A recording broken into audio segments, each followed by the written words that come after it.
On Monday, Trump told a group of farmers Deere could face major tariffs if the company outsources jobs to Mexico. After the company announced thousands of layoffs company-wide in the last 3 months to move production to a new facility in Mexico. This latest round of tariffs is piling pressure on the agriculture industry.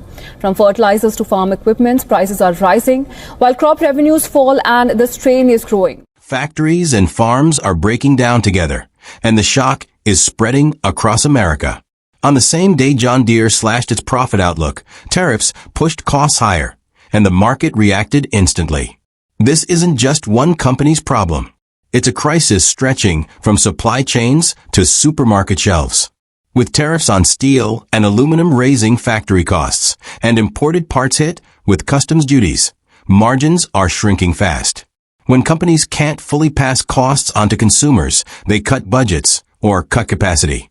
The warning signs are everywhere. Tractor and truck production is slowing. Farmers squeezed between falling crop prices and rising loan rates are no longer buying new equipment. They're repairing old machines. In the short term, this saves money. But in the long run, it creates an aging fleet problem, just like in the auto industry. And every hour a broken harvester sits idle can ripple into food shortages and price spikes. Let's break it down in today's video. Note, this video is an independent analysis based on public sources. It does not represent any organization or political stance. We encourage you to think critically and share your thoughts in the comments. Here's how tariffs work in practice. When duties rise, producers try to push prices higher. But weak demand keeps them from passing along the full increase. The rest of the cost gets absorbed by the business. Companies like John Deere face this squeeze daily. Where margins stay tight, capacity drops. And when capacity drops, jobs vanish, hitting local communities, tax bases, and government budgets. From a farmer's perspective, the math is simple. Equipment price, loan interest, and lifetime maintenance. Tariffs hit 2 out of 3, raising upfront costs and driving up spare parts. And with high inflation, the Federal Reserve won't rush to cut interest rates. The result? Farmers delay new purchases and fix old machines. But spare parts aren't safe either. Delays in shipping clog ports, and shortages of critical imports like hydraulics, bearings, and chips throw off business plans. Port efficiency, custom systems, and global trade routes suddenly matter as much to a small-town farmer as to a Wall Street trader. Energy costs add another layer of pressure. Diesel, gas, and electricity fuel every link in the chain. Refinery slowdowns or grid failures can freeze operations, stall harvests, and even shake food markets. Each disruption adds risk premiums to consumer prices. The solution lies in investment, upgraded ports, modern energy systems, and stronger trade links across the U.S., Canada, and Mexico.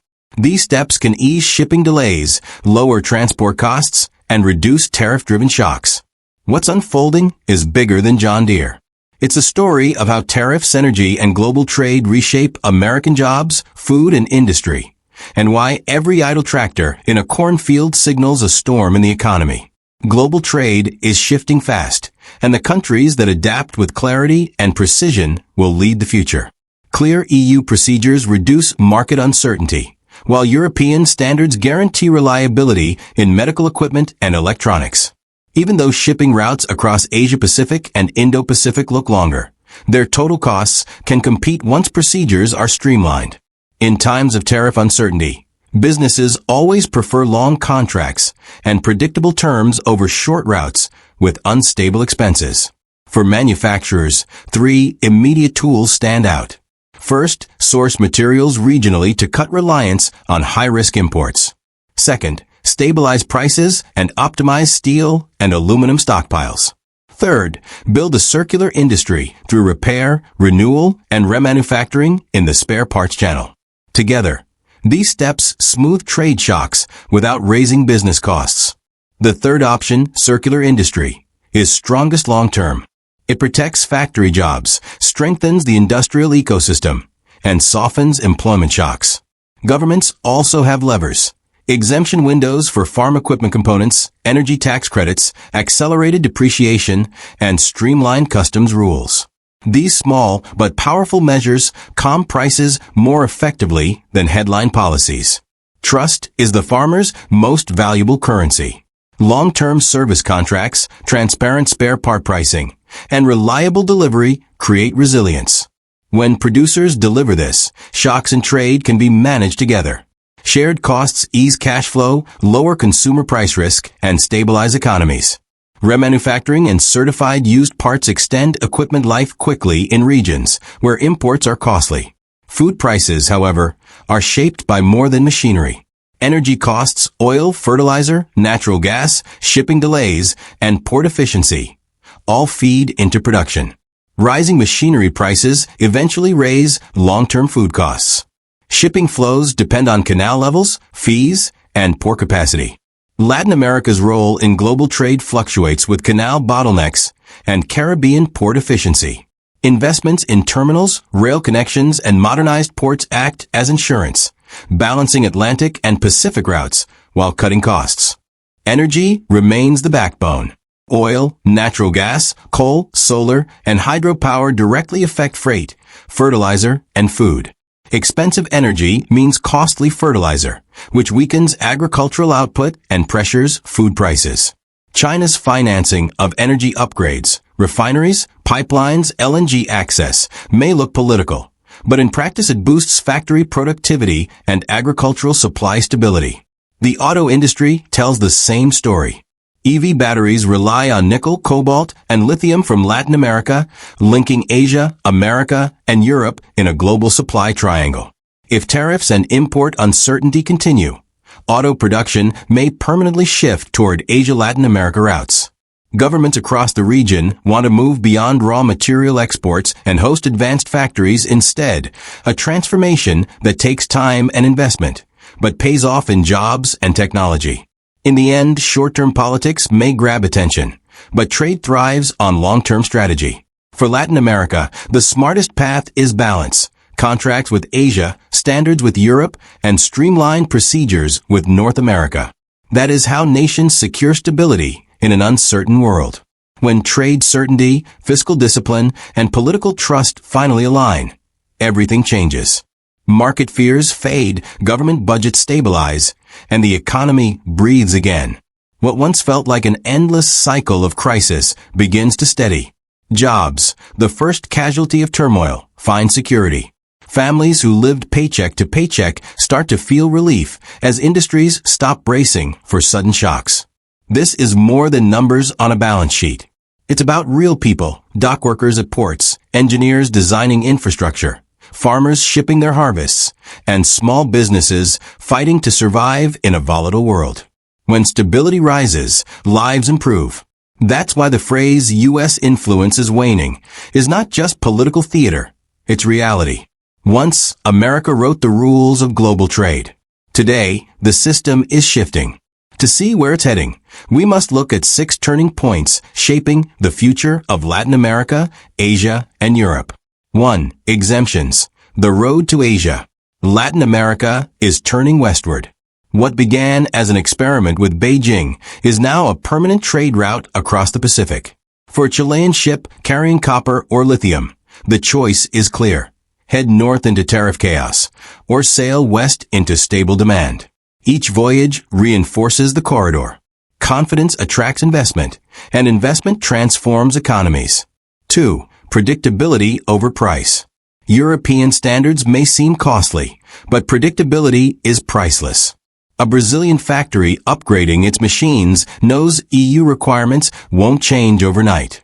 An Argentine agribusiness can adjust practices with confidence. Stability brings investment, and expensive rules turn into long-term opportunities. 3. The U.S. tariff trap. In contrast, U.S. tariffs change at the stroke of a pen, paralyzing entire supply chains. For exporters, uncertainty is worse than high costs. It's like walking across a bridge that could collapse at any moment. That's why companies increasingly favor Asia routes, where complexity exists, but direction is clear. Trade has already chosen its path, through containers, not speeches. 4. The infrastructure test. But growth demands more than ships. Ports without highways, power plants without reliable grids, These choke progress like stones blocking a river. True development requires harmony. Infrastructure, energy, and logistics moving together, like instruments in an orchestra. 5. Debt transparency and trust. Chinese-backed projects spark fear of hidden debt traps. But when terms are clear, when people see real benefits, roads, power, jobs, suspicion fades. Fiscal discipline ensures projects last, not as short-term gifts, but as lasting assets. Transparency builds legitimacy, and legitimacy builds trust. 6. The takeaway in one line. America's tariff strategy is not keeping allies at its table. It's driving them to build new tables elsewhere. Latin America's choice. This shift isn't rebellion. It's math. Ports run smoother, costs fall, power grids strengthen, and trade corridors move faster than politics. Containers don't wait for debates. They move where the path is clear. The human side. Behind every policy is a story. A Colombian coffee farmer finding buyers in Shanghai, a Peruvian miner fueling China's green revolution, a Mexican engineer building a railway that cuts delivery time to Europe. These aren't statistics, their lives reshaped by trade decisions. The inspiration.